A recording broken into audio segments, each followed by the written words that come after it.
Thanks so much, Matt. I'm going to launch into presentation mode now, so fingers crossed. So hopefully that's all looking okay for everybody. Very many thanks for having me as your final plenary presenter for the conference. It's certainly been an exciting week of virtual activities. I'd also like to start by acknowledging the original custodians of the land that I'm joining the meeting from, the Muwinina people, and pay my respects to their elders past, present and emerging. So it's possibly appropriate that my talk is towards the end of the program because it is very much focused towards the future and what might come next for science and for human and natural systems. And unfortunately, as I'm sure you're aware, recent reports and assessments suggest that future isn't looking very bright. And I really hesitated on whether to start my presentation with doom and gloom. I'm definitely naturally more of an optimist with rose-coloured glasses when it comes to thinking about the future of the planet and also of my kids. But in fact, this paper on underestimating the challenges of avoiding a ghastly future, which generated a fair degree of media interest earlier in the year, actually urges scientists not to sugarcoat what our research is telling us about the likely future ahead. And having worked recently as a lead author on a report for the Intergovernmental Panel on Climate Change, it really does seem that in many respects our most recent science on climate change and its impacts tells us that the situation is worse than previously thought. So this latest United in Science report from the World Meteorological Organization, which brings the latest climate science related updates from the WMO, Global Carbon Project, UNESCO, IPCC, UNEP and the Met Office together, reported that there is a 1 in 4 chance that the global mean annual temperature will exceed 1.5 degrees Celsius above pre-industrial levels for at least 1 year over the coming 5 years. And so what that means is that in less than 8 years since the Paris Agreement entered into force, we might be touching that first critical threshold of 1.5 degrees Celsius, which 189 countries committed not to cross.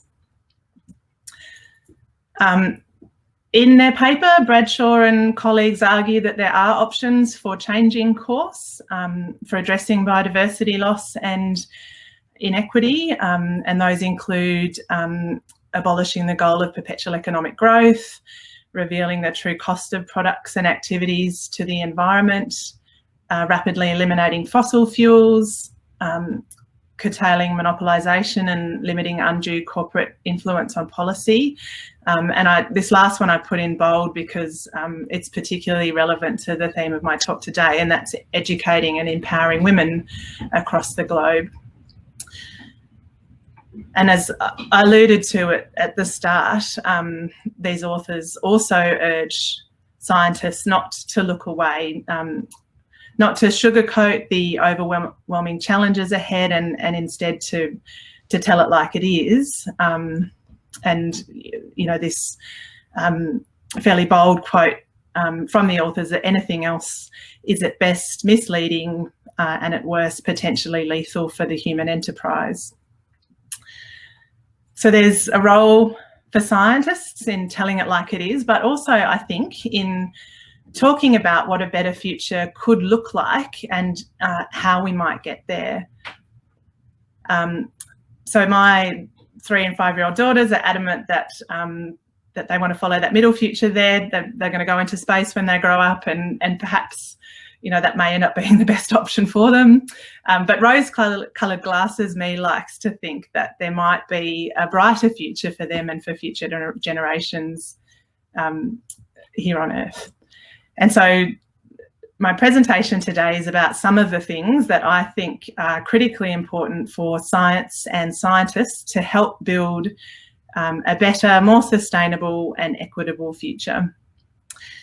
Things that we can do to actually help work towards the Sustainable Development Goals. And so The things I like to talk about are engagement and communication, interdisciplinary approaches, decision support tools, helping to envision alternative futures, recognising the importance of different knowledge systems, and finally supporting diversity and inclusion.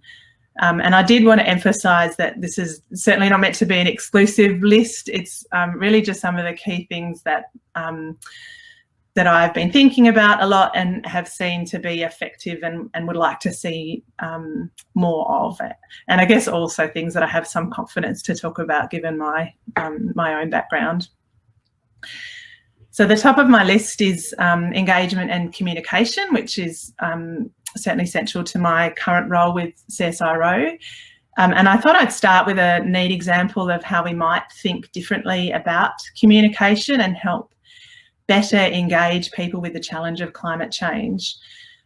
So this Curious Climate Tasmania initiative came from the Centre for Marine Socioecology and was born with the aim of catalysing climate conversations between scientists and the community by flipping the more conventional model of science communication kind of on its head. And so we were curious to know how people in local communities view climate change, whether they too are concerned or interested, whether they have questions about the scientific basis or implications, and if so, what those particular questions might be. So our core aim was to get local people from Tasmania talking and engaging directly with climate researchers. And we had a partnership with local radio, ABC Hobart, which enabled us to co-design a project that could engage a wide local audience by asking them what issues and questions they had and wanted to discuss with us, rather than simply telling them about climate change. So the project was executed in two phases. First, engagement over the radio and inviting people to submit questions, and then in person via a travelling road show, and that ran over the course of several weeks in 2019. And so the project revealed that communities want to know how to take action, but need guidance and contextual information to feel empowered. And allowing communities to frame conversations around climate change can better align this dialogue to reflect community values, needs and ideas, and so then engender trust and agency that can actually empower change. This question of how do we use scientific information to make decisions and change behaviours, I think is a universal one, and fairly obviously the model of publishing scientific results in peer-reviewed journals and then hoping that someone who needs to use that information might someday read the paper and put the information into practice, in most cases is insufficient, and honestly, you know, so is just presenting data and findings in our standard formats to end users and stakeholders. And so, as many of the challenges that science is working to address become more urgent, I think we are seeing increased recognition of the role for knowledge translation in helping to bridge this gap. So there are a range of different names and labels for knowledge brokering and knowledge brokers, things like boundary spanners and extension scientists. But I think in terms of the concept, this quote is useful in capturing the core function of those roles, in that they're about developing relationships and networks with, among and between producers and users of knowledge to facilitate the exchange of knowledge through that network and then build capacity for evidence-based decision making. I guess more specifically, knowledge brokers can help in connecting researchers and decision makers. They can help researchers identify appropriate means to influence decision making processes. They can translate research findings to suit needs. And that may include producing a different kind of knowledge, brokered knowledge. And then also, I think, importantly, brokering knowledge and collaboration between scientific disciplines within research teams. Increasingly learning that something that's really fundamental to working with people in connecting science to impact is appreciating the importance of psychology. And certainly cognitive bias is so important in how we process information and make decisions. Things like hindsight bias, where because we imperfectly remember the past, it makes us think that the past was more predictable than it actually was. Optimism bias, I'm certainly guilty of that one, thinking things will be okay or that won't happen to me. Down towards the bottom, discounting bias, that things that are further from now are fuzzier and harder to connect with. And then assumption bias, which is around, assuming that because everyone agrees with me, I must be right. Also, as you might be aware, 95% of our decision making uses system 1, also called fast thinking, which is instinctive, unconscious and automatic. But in bringing science into the decision making process, we actually want to invoke that 5% of system 2 thinking that's needed for complex decision making. And I think that having a clearer appreciation of how our brains are wired and what that means for the way we process information is really critical for better science communication. Next on my list of roles for science and scientists is interdisciplinary approaches. And there are a bunch of definitions around the different types of disciplinarity, which you may be familiar with. This is the one that I find most helpful because I think it really usefully distinguishes between multidisciplinary research, which is second from the left there, where we have cooperation between disciplines to work towards different research goals, but under what might be a single thematic umbrella. And then in practice, that's really quite different to interdisciplinary research that actually integrates disciplines to address a single research goal or question. And then transdisciplinary research is an extension of, at least in my head, of interdisciplinary research, where some of the participants bring in non-research knowledge bodies, which might be, for example, industry experience, local and traditional knowledge, or even policy knowledge. And that process is often referred to as knowledge co-production.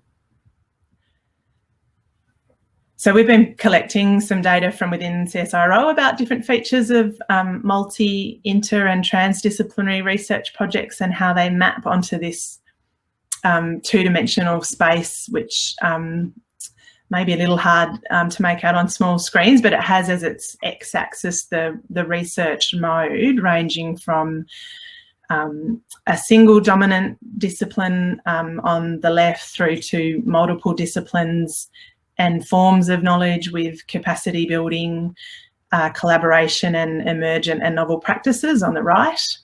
And then the y-axis captures a spectrum related to the problem characteristics. So at the bottom end is problems that are kind of between simple and complicated, but which can be compartmentalized with discernible solutions. And then at the top end of that scale, we have complex problems for which there's high disagreement and no right answer. And so then the bright blue circles show some of the example bodies of work that we've collected information for, and the size of the circles is the duration of the work. And there's a bit of a bias there, given that we were focusing on transdisciplinary and interdisciplinary projects. But I guess unsurprisingly, it takes many years to achieve impact in this transdisciplinary space in the top right. It's difficult and time-consuming work to build the relationships, let alone undertake the research. But the outcomes from that kind of work can have very high impact in terms of addressing complex problems. One of the key things that I think inter and transdisciplinary research can help deliver to achieve impact is decision support tools, which is the next item on my list.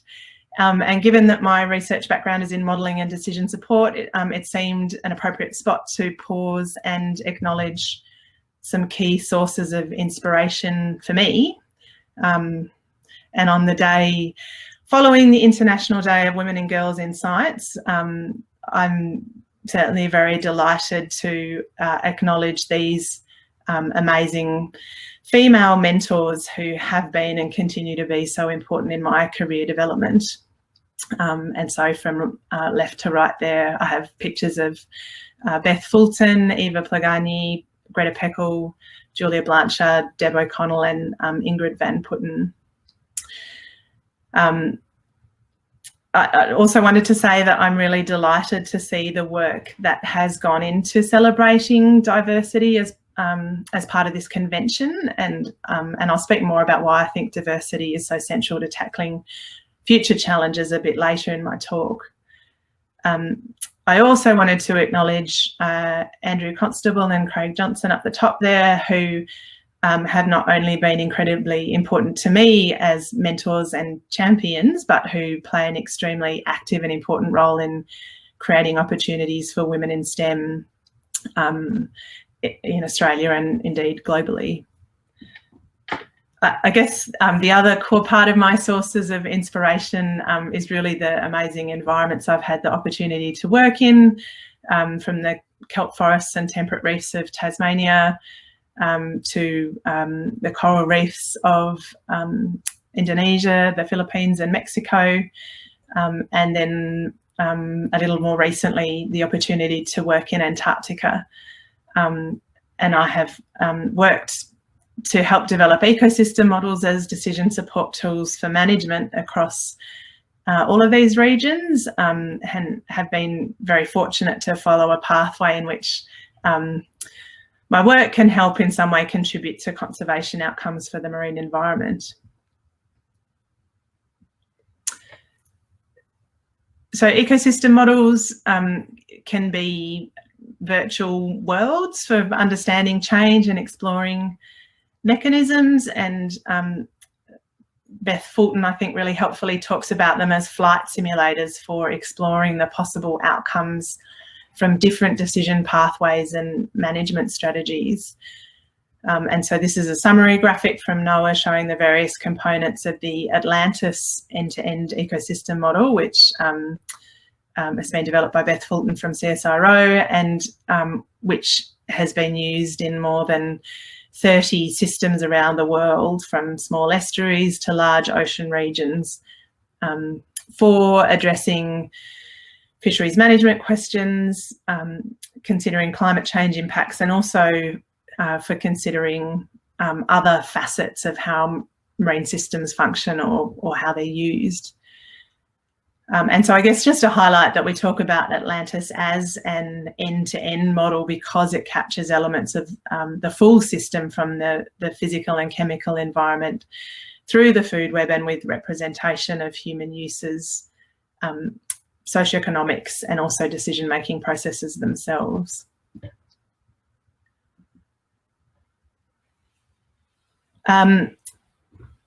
So envisioning alternative futures was the next item on my list, and models are certainly an important tool to help support this. But I did want to talk more generally about approaches we can use to help envisage different futures, and to consider the pathways and actions we might need to take to reach a desirable future. And I have another marine example here, but I hope that I can explain how the ideas and concepts might be more generally applicable. So through the Centre for Marine Socioecology, we've been running a pretty unique collaborative project with over 100 researchers spanning a whole range of disciplines, from psychology, public health and education, philosophy, ecology, oceanography, climate modelling, economics, social science, engineering, ICT, governance, law and policy, as well as traditional and Indigenous knowledge. And that Future Seas project is using a strategic technique called foresighting to develop interdisciplinary, evidence-informed, plausible scenarios of the future by 2030 for a range of key challenges facing the world's oceans. And so for each challenge, we've articulated, based on evidence, and also data on trends, what a business as usual future might look like, as well as a technically possible, more sustainable future in line with the Sustainable Development Goals. And one of the particularly neat features of this project is that early career researchers have played very important leadership roles within the project. The more general foresighting process that underpins Future Seas, I think, is quite a powerful tool for developing strategies and pathways towards different future scenarios. And this is a visualisation that shows how we can consider trends and analyse patterns to inform the development of scenarios, and then actually test a series of strategies against those scenarios and make adjustments in an iterative way. These are the 12 challenges that we've considered in that project, ranging from climate change mitigation and adaptation through to ocean governance, ocean literacy, development of the blue economy, and an Indigenous-led paper on empowering her guardians to nurture our future ocean. One of the key things we tried to do as part of Future Seas was to develop visual representations of alternative futures, which links back to my point about thinking creatively around how we can better communicate our science. And this is just one example for the climate change mitigation and adaptation challenge, where we've attempted to visualise the business as usual future on the left, and to contrast that with what a more sustainable future might look like on the right. And I should say that we used 2030 as our time frame for all of the Future Seas work, because this aligns with the UN International Decade of Ocean Science for Sustainable Development from 2021 to 2030. One of the directions we're hoping to explore following on from this work is how we can use other forms of interactive engagement, like virtual reality, for example, to help people visualise and connect with these different kinds of futures. Of course, something that is important in the context of the Australian Earth Sciences Convention and the expertise that many of you bring is in thinking about the future in the context of the past. And I was fascinated to learn that contrary to our modern European concepts around leaving the past behind us, ancient and Indigenous languages actually walk backwards through time. And it seems to me that appreciating that there are very different concepts of time and how we might think about and manage for the future is pretty important in terms of finding equitable solutions that recognise these different ways of knowing. And in fact, that's the next point on my list of roles for science and scientists. We are seeing increasing evidence that adopting this so-called Twoeyed Seeing approach that promotes coexistence of Indigenous knowledge and Western science, as opposed to a singular view or one in which Indigenous knowledge is assimilated by Western science, is important and powerful for achieving better outcomes for sustainability and equity, both in the knowledge space and in the decision space. And another really useful way of visualising this, I think, is as weaving together different knowledge systems. And so in this figure, it may be a bit hard to make out, but the labels on those different coloured threads include things like science knowledge, practitioners' knowledge, and technical knowledge to develop an enriched picture which can connect with a collaborative process for defining problems and goals, both for finding solutions and for pathways forward.